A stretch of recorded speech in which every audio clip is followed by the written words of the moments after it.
Ressoa meus elétrons, tudo positron.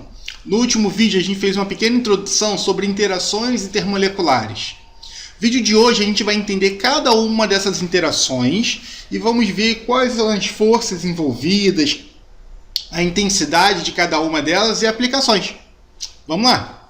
Então a gente terminou na aula passada falando sobre os tipos de interações, que existem 5: íon-íon, íon-dipolo, forças de London, dipolo-dipolo ou ligações de hidrogênio. A primeira força, interações íon-íon, ocorre quando eu tenho uma ligação iônica, ou seja, quando eu tenho uma ligação, uma atração eletrostática. Como assim, Eric? Você tem um íon positivo e você tem um íon negativo. A gente sabe que quando eu tenho cargas opostas, essas cargas fazem o quê? Elas se atraem. Então, toda vez que eu tenho cargas opostas, elas vão se atrair muito fortemente. Tanto que esse tipo de interação é a interação mais forte que existe. Por isso, a gente tem o quê? A gente tem altos pontos de fusão e ebulição.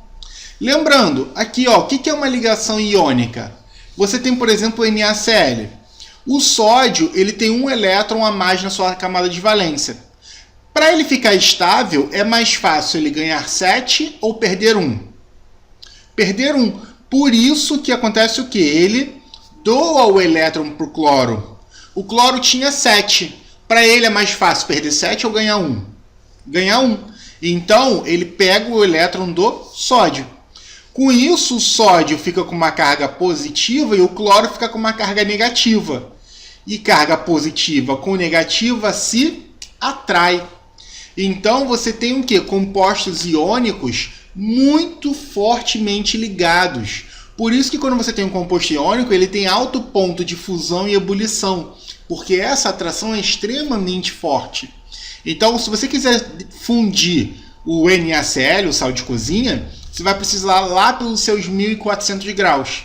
Então, é uma força extremamente forte. Beleza? A segunda força mais forte é o que a gente tem o quê? Íon-dipolo. O que é isso, Eric? Olha só. Quando eu tenho um íon-dipolo, eu vou ter o íon, tá? Um positivo e um negativo, e uma outra molécula que ela apresenta dois polos. Um polo positivo e um polo negativo. Só que esse dipolo é uma molécula. Ela é uma molécula que possui o quê? Ligações covalentes. Então, o que acontece? Por exemplo, o HCl, tá? HCl. O que acontece no HCl? O HCl, o cloro, ele é muito mais eletronegativo. Então, ele puxa os elétrons para ele. Quando ele puxar, ele vai ficar com uma carga parcial negativa. E o hidrogênio fica com uma carga parcial positiva. Ou seja, o cloro fica um pouco mais negativo e o hidrogênio fica um pouco mais positivo. E isso gera isso aqui, olha. Isso gera uma região onde você tem um polo negativo e um polo positivo. Por isso que a gente chama de dipolo. Eu tenho dois polos. O íon ele vai atrair o polo de carga oposta. Como assim, Eric? Por exemplo, água. Tá? H2O. O que acontece na água? A gente tem, olha, elétrons aqui do oxigênio. Como o oxigênio ele é mais eletronegativo, ele puxa os elétrons do hidrogênio. Então ele fica com um potencial negativo. Já o hidrogênio ele fica com um momento positivo. Aqui, ó, ele fica com um momento positivo. Então, olha aqui para a molécula de água. Eu tenho o NaCl envolvido com água, que a gente chama de solvatado. Então, olha aqui. A parte do hidrogênio que é positiva vai ser atraída pela parte negativa, que é o cloro. Então, aqui, olha, é o hidrogênio que é positivo. Aqui dentro, o que a gente tem? No vermelhinho, a gente tem o oxigênio. O oxigênio é negativo. Aqui o oxigênio ele tem carga parcial negativa.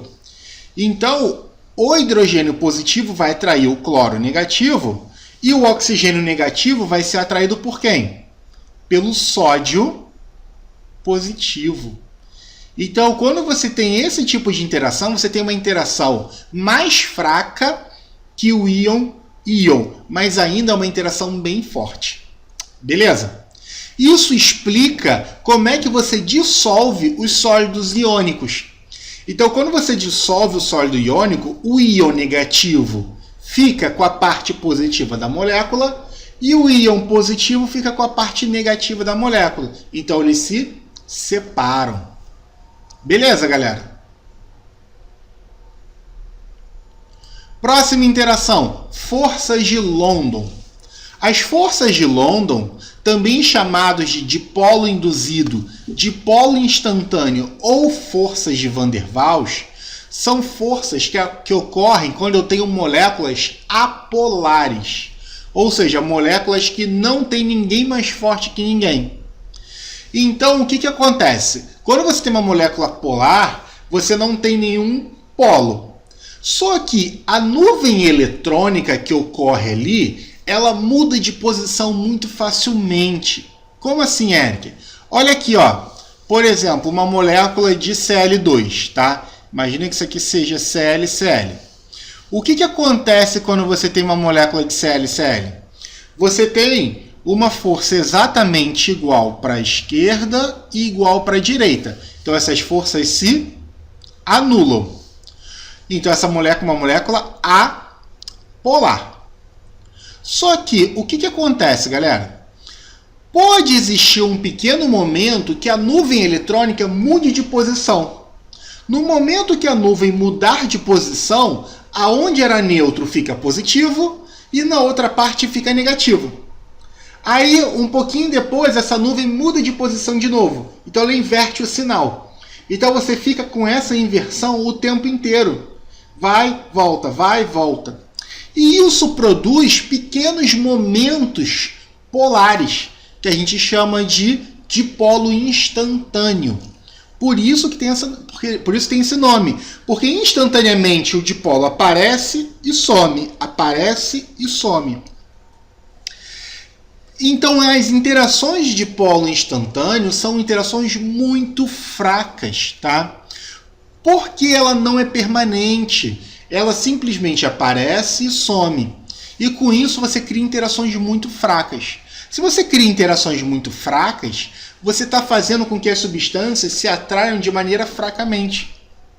Então, se eu tenho uma fraca atração entre as moléculas, eu vou ter o quê?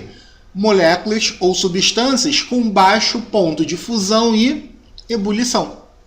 Então, as forças de Van der Waals ou forças de London produzem substâncias com baixos pontos de fusão e ebulição. E essa força, ela vai depender de quê, Eric? Ela vai depender do número de elétrons e do tamanho da molécula. Bom, quanto mais elétrons eu tiver na minha molécula, maior o raio dessa molécula, maior o tamanho da minha nuvem eletrônica, mais força eu vou ter. Por quê? Porque eu vou ter pequenas forças num lugar muito grande. Então, quando eu tenho um pouquinho em muitos lugares, essa força aumenta um pouquinho. Isso explica o comportamento, por exemplo, dos haletos, ou seja, da galera da família 7A, dos halogênios. Quando eu tenho o flúor e o cloro, eles formam compostos gasosos. Já o bromo, que tem um raio um pouco maior, ele forma um composto líquido.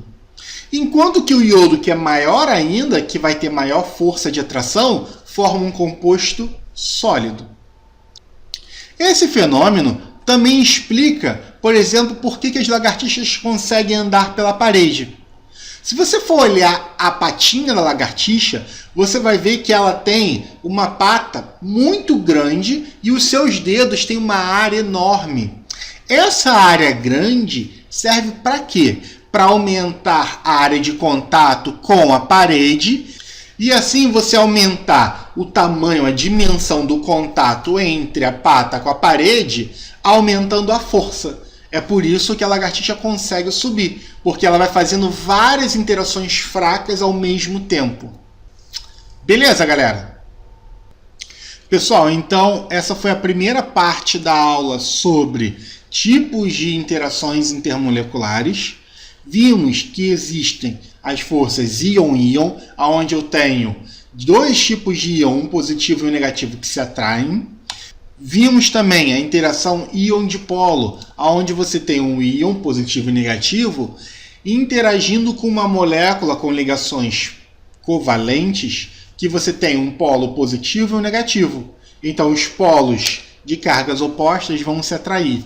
Também é uma interação forte. Beleza? Muito obrigado, até a próxima. Beijos no elétron!